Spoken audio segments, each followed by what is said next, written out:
ఎంత అద్భుతమైనటువంటి ఫలితాలు వస్తాయో రుద్రాభిషేకం చేయటం వల్ల, రుద్రుడిగా స్వామిని పూజించడం వల్ల మనకు అవే ఫలితాలు అనేటివి లభిస్తాయి. మన యొక్క పురాకృత కర్మలు, ఎన్నో జన్మాల యొక్క కర్మలు, పాతకాలన్నీ కూడా నశించడం జరిగి మనకు సద్గతులు అనేటివి కలుగుతాయి. ఆ విధంగా ఈశ్వరుడి మెడలో ఒక కపాలం వేసుకుంటాడు కదా బ్రహ్మది, అటువంటి కపాలాలు ఈశ్వరుడి మెడలో చాలా ఉంటాయి. ఒక కపాలంగా ఎన్నో కపాలాలు ఉంటాయి. కపాల హారాలే దండిగా ఉంటాయి. అప్పుడు ఎంతమంది బ్రహ్మలు లీనమైపోయినారు, ఎంతకాలం గతించిపోయింది, ఎంతకాలం నుంచి ఆ మహాదేవుడు ఉన్నాడనేది ఆయన ఆద్యంత్యములు తెలుసుకోవడం ఎవరికి సాధ్యం కాదు. దానికి చాలా పురాణాల్లో చాలా గాథలు ఉన్నాయన్నమాట.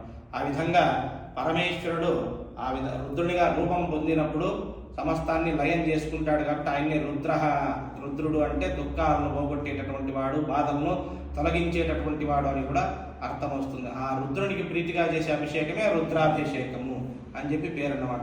ఆ రుద్రాభిషేకంలో వేదోక్తములైనటువంటి